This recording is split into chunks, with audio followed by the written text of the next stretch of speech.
50 former Republican national security officials who signed that letter calling Donald Trump dangerous and saying that this group, none of them, will vote for him. Roger Zakheim is the former Deputy Assistant Secretary of Defense under President George W. Bush. Nice to see you. Thank you. Thanks for having me on. Why'd you sign this? Well, we could not in good conscience stay silent as Donald Trump continues to cross lines, making him unqualified to be the next commander-in-chief. Why have you been silent until now? Well, like, when did you decide he's unqualified? What did it? Oh, way back. I mean, I've consistently talked out against Trump, signed a letter in March with other Republican national security officials, but it's certainly crescendo in the past couple of weeks. We heard Donald Trump earlier say all these people on that list, they wanted to be part of the campaign. Is that true? That's absolutely not true. Categorically not the case. Typical Trump. Why are you turning on your own party?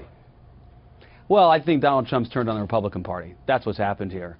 Long-standing national security policies, behavior that we'd expect from any commander-in-chief, any president, Donald Trump has essentially jettisoned, thrown away. He, in discussions regarding national security, it is widely reported that he was when the discussion of nuclear weapons came up, and he said, if we have them, how come we can't use them? Well, that's a great example of where lack of experience, lack of understanding, lack of temperament makes him unqualified for the job. But there are many others as well. He does not understand what sacrifice is about. He doesn't have respect for the men and women in uniform, and he's somebody, quite frankly, who's unfit to lead this country. Well, if you're not for Donald Trump, you must be for Hillary Clinton, right? That is not the case either. This is a choice between bad and worse, and I'm not bound to either of them. Who are you going to vote for? We'll see if somebody else emerges. We had one yesterday come out with his candidacy. I'll evaluate that. I need someone who understands sacrifice, someone who understands service to country, and it's not the two candidates we have right now. So Hillary Clinton doesn't understand service to country? Well, Hillary Clinton is unqualified to be president for other reasons. Like what? Well, I think her policies are fundamentally more of the same of what we've seen from Barack Obama. Like which ones do you have a problem with? Well, specifically, I think her approaches with national defense, Iran deal, the pivot to Asia, treatment, the Russia reset policy, and of course Benghazi, all of that comes together to make her a weak commander-in-chief as well. What about Benghazi? Well, she was in the State Department at the time of Benghazi. That's a contributing factor which, you know, disqualifies her as well. For being in the State Department when Benghazi happened, she's disqualified? Oh, no, no, no. It's what happened in the follow-on and her inability to be clear with the American people in terms of what happened. Okay. Was there a group that got together to draft this letter? How'd the letter come about?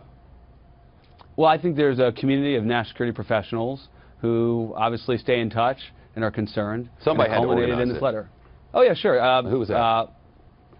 The person who organized that letter. There was a number of folks. John Bellinger, as a former senior official in previous administrations, was one of the lead folks on that letter. Are there others who wanted to sign on but were afraid to for some reason? Can you tell me about that? No, I'm not aware of that at all. No? So everybody within the national sort of foreign policy area, within national defense area, you worked for George W. Bush. That's correct. And how did that go? I worked in the tail end administration. It was 2008. Proud of my service for that administration, and went well. I spent the past 8 years cutting my teeth in the Congress, countering Barack Obama's national security policies. And you're a Republican? I am a Republican. What Republican would have been a good president? I think there are about 15 others that were quite good. So everybody on the list except Donald Trump, and who else? I think Donald Trump is the one that clearly stands apart from all the other candidates. And particularly, what stands apart with Donald Trump is? Judgment, temperament, experience to be President of the United States and the next commander-in-chief. Will you be comfortable if he's elected? I will be uncomfortable. The letter bears that out explicitly. Donald Trump, as the next commander-in-chief, puts this country at risk. For those who are big Trump supporters and are mad at you right now, I think they want to know specifically what it is you think he would do that would put us all in danger. Well, I think on a policy level, it's his embrace of Russia, not recognizing the serious threat Russia poses to the United States. Is he in bed with Russia?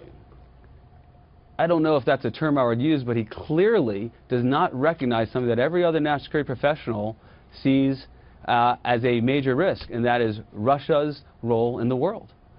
and they're challenging the United States and all free democracies in Europe. Trump says if he were in office, that Vladimir Putin would not have taken Crimea.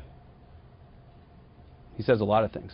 So is it your sense that he realizes the gravity of what's happening along that front? And do you think it's possible that if he is in fact elected president, that he'll surround himself with people who can take care of those matters?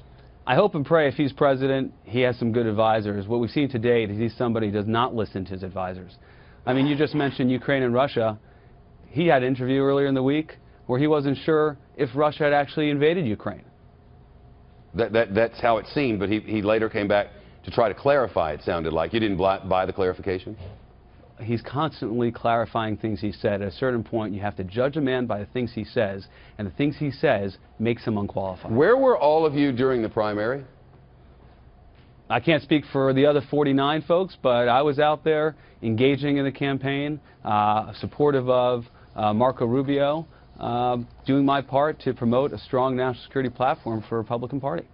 Roger Zakheim, who's the former Deputy Assistant Secretary of Defense under George W. Bush. Sir, it's nice of you to come today. I appreciate it. Thanks for the opportunity. Absolutely. We wanted